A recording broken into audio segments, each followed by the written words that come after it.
Hello mga palangga, so nandito ako ngayon para ituro sa inyo kung paano po mag-sign up or mag-registered po dito sa 188 Jelly.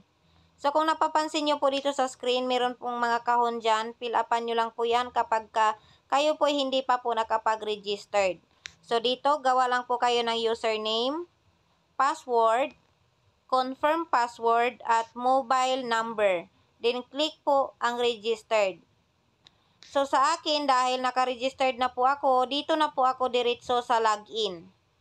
Then, naka-attach na po dito yung aking username at password. Then, click login. Ayan. Pagka-login natin mga palangga, meron po tayong makikitang tatlong linya dito sa dulo.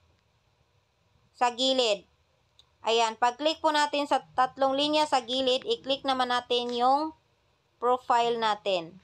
Tapos, pagka-click po ng profile, hanapin po natin yung security center. Nandito po. Ayan. Dito sa security center, fill upan po natin yung ating personal information. Ayan. Dito sa personal information, ilagay nyo po dyan yung full name ninyo at yung kapanganakan ninyo or yung birth date ninyo. Tapos, submit lang po. Then, dito sa change login password, ayan. Ilagay nyo lang po dyan yung number na ginagamit ninyo sa pag-verify or pag-registered. Ayan. Then, code po. Ayan. Then, send lang po ninyo. Tapos naman dito sa transaction password, ganun din po ang gagawin ninyo. I-retype nyo lang po yung number na ginagamit po ninyo sa transaction. Then, magsisend po ng verification, copy nyo lang, then send po. Tapos dito naman po sa bank account number, ayan, kung meron po kayong mga bank account number, mas mainam po. Ayan, dito po, click nyo lang po yung bank account number, tapos meron po kayong makikita na choose a bank. Tapos, ayan, ito yung mga pagpilian mong bangko. Ayan. Kung wala naman pong bangko, wala pong problema dyan mga langga dahil meron naman po tayong bind e-wallet. So, click nyo lang po yung bind e-wallet.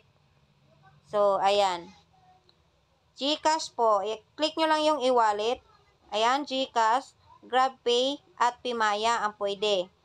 Kung GCash naman, ayan, ilagay nyo lang dito yung account number, transaction password.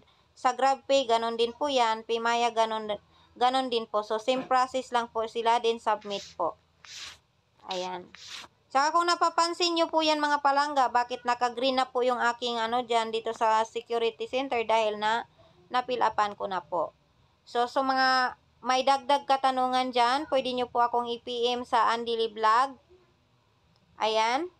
And thank you so much. Thank you for watching and follow for more.